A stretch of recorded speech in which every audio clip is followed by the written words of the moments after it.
Hello，我叫杨斌，或者是 Benjamin Novotny，或者是 Yo Flash Wolves Breaker，但是我的所有粉丝把我叫做斌哥，而且我有现在的话1年多的解说的经验。首先我就是 ASL 第3季的英文解说，还有ASL 第4季的英文解说，而且我上传这一部影片的原因，就是为了给你们解释一下我会为你们做什么。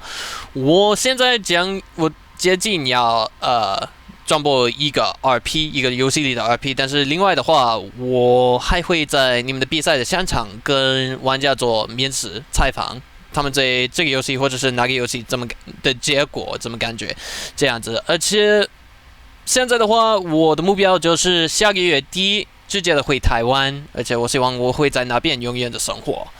好，那我们就要开始啊，这样。Okay, so, ladies and gentlemen, welcome to the show. My name is Breaker. And for those of you who don't know already, I belong to the team Flash Wolves in Taiwan. The map that we are on right now is Alterzim Stronghold. And our Protoss on the lower right-hand corner of the map is Otis. Unfortunately, I don't know anything about him as a player. But our lower left-hand corner, Terran, I gotta say, he's one of my favorite players that I've encountered since the surge of Heart of the Swarm. His name is HTOMario. And of course, he belongs to a clan that's known as LYGF, and that means Love Your Girlfriend. In case you didn't know already. Now, the map that we are on is actually quite massive. I wouldn't be surprised to see this game stretch out into, say, a 30-50 minute long game, but there's just so much open terrain. There really is. And it opens so much potential in the way of drop play, or even just finding engagement points, or suitable engagement points. But let's go ahead and examine the openers that each player are going with. Right now, it looks like we're going to have some kind of a gateway opener coming from Otis, obviously. Then we're going to see just where things go from there. But the reason why I'm uploading this video to YouTube right now, in case you guys couldn't understand the Chinese that I was speaking, this is actually my application video to the WCS Taiwan district, Taiwan, Hong Kong, and Macau district qualifiers. So I'm hoping that if I am approved of, I will be able to maybe cast that offline event. To me, it makes no difference because I will essentially be going out to Taiwan next month at the end of December, more or less. But double gas opener coming from Otis, perfectly ordinary. And this is going to allow him to essentially get some force field sentries out very quickly, if not just directly tech up to, say, Twilight Council, or even Dark Shrine, or Stargate, anything on the advanced structure tab, in case you guys didn't know already. Or advanced warpin, if you will, as you can see. Alright. And of course, Mario, he's going to go ahead and send out an SCV to do some scouting. He knows his opponent isn't in the upper left-hand corner, excuse me. So he's going to go ahead and send that out to the upper right, or so I imagine. And then once it arrives there, he will know by the process of elimination that his opponent is in the lower right-hand corner. Cybernetics core going down, no shenanigans, and of course a Reaper opener coming from Mario. This is going to allow him to do a bit of an aggressive scout. If he does this in just the correct manner, he will be able to get maybe 1 or 2 probe kills. But above all else, he's going to be able to read into his opponent's opener. He's going to know that it's perfectly standard, perfectly ordinary, and oh, if he does this right, is he going to catch that probe? Mario's not at all concerned with that probe. He may not have seen it, although his Reaper did pass by it. So for the time being, and our purposes right now, he's only concerned with scouting his opponent, and there's a Marine arriving at the ramp, and that's going to take down the probe, and the probe only knows this much, that his opponent spawned in the lower left-hand corner. Meanwhile, the Reaper arrives at our Protoss's main. The mothership core is now in construction, but of course, it's not ready to go just yet, and this is going to allow Mario to just abuse his opponent. He gets one probe kill. 2 probe kills, including the scout. That's actually 3 probes. This is actually a pretty big hit. 4 probes now. And now the mothership core is out and ready to defend. And it looks like that Reaper will get away to fight another day. So altogether, that is 4 workers killed to this stage. I know it's only the early game, but at the same time, in the early game, this can set you back quite a ways as a Protoss player because your units are so expensive. Not only that, he has to go ahead and replace the probes that he's lost. Poor Otis. He's kind of in a bit of a deep rut right now, but I think our Reaper is concerned with going in and he can't hop up there. Okay, now he can. Bit of an AI miscontrol there. Okay, so he saw the natural, and he decided to go ahead and leap out of there.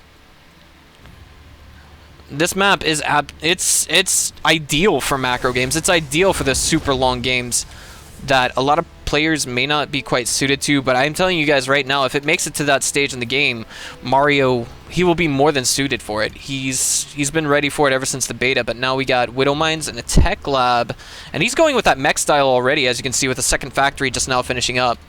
Meanwhile, we do have a Stargate opener coming from Otis, and he's going to try and get some revenge for the units that he lost earlier. And did that Reaper actually see the Stargate? It does now, and it sees the Oracle in construction. But once that Widow Mine gets into the correct position, I'm thinking that everything will be good and dandy and ready to go. But SCV goes ahead and throws down a missile turret on natural.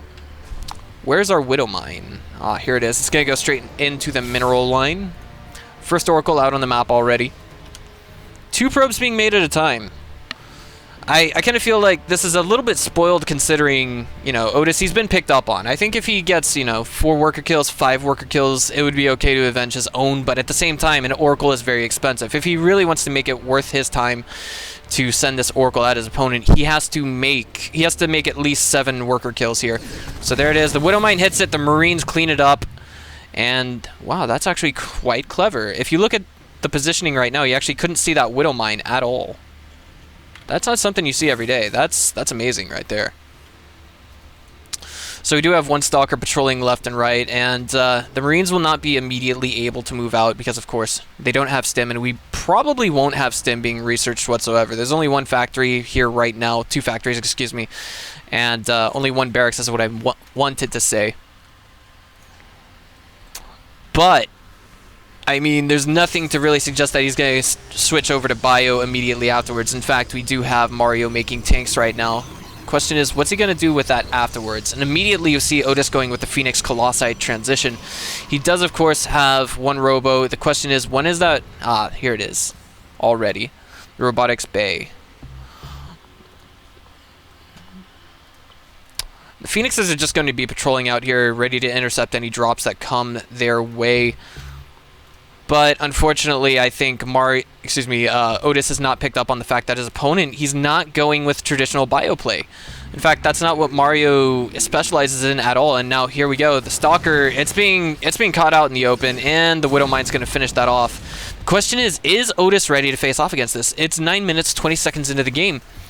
And he's kind of, you know, he's a little bit set back by the fact that he made an Oracle that didn't. He's actually pretty set back by that. He's made an Oracle that got 0 kills. He doesn't have any AoE out just yet. He's making his first Colossus right now, but it's not going to have its attack range upgrade. And there's a few Marines and a couple of tanks making their way, along with all these Widow Mines and a Viking, towards the main. And there it is. The Observer picks up on it. He does get an okay force field there. But I mean, this Robo is free game to the tanks that are down there. It's alright. The first Colossus should make it out. The question is, what's going to happen to it afterwards? And this microplay is what's really, really hurting what's really, really hurting Otis right now.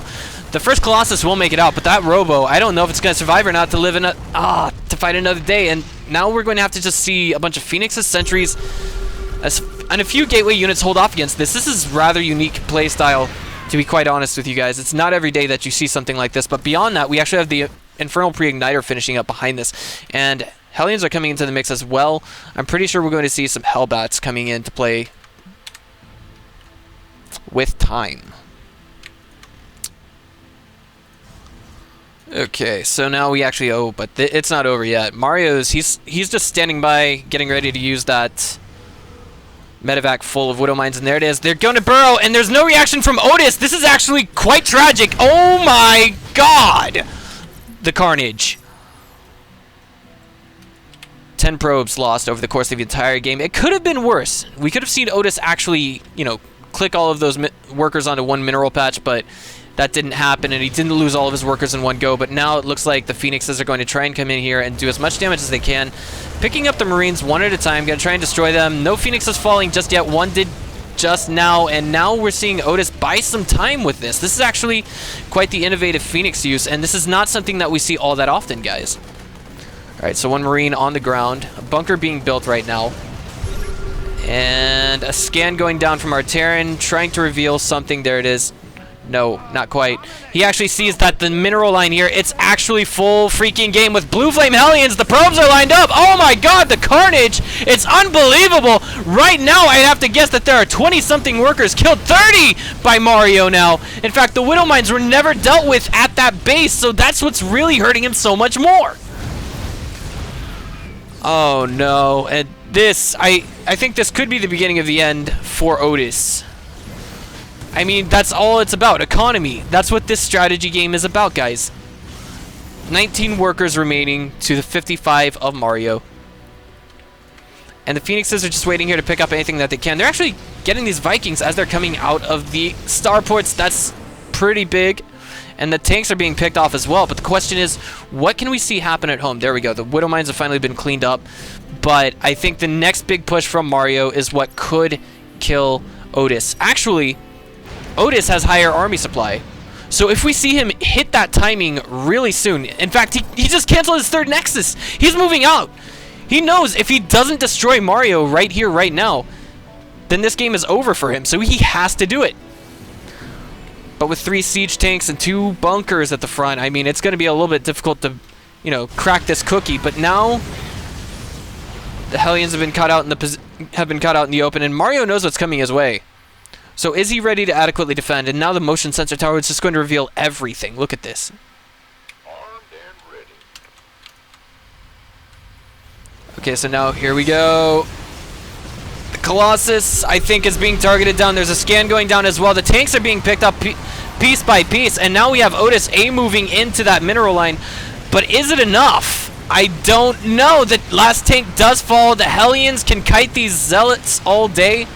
And it looks like everything on the ground here is dead for our Terran, but he's still got SCVs, and he has 2 more tanks coming in to reinforce, and now Otis is desperately trying to dish out as much damage as possible as this game seems to be drawing to the end. Otis leaves the game no GG, ladies and gentlemen.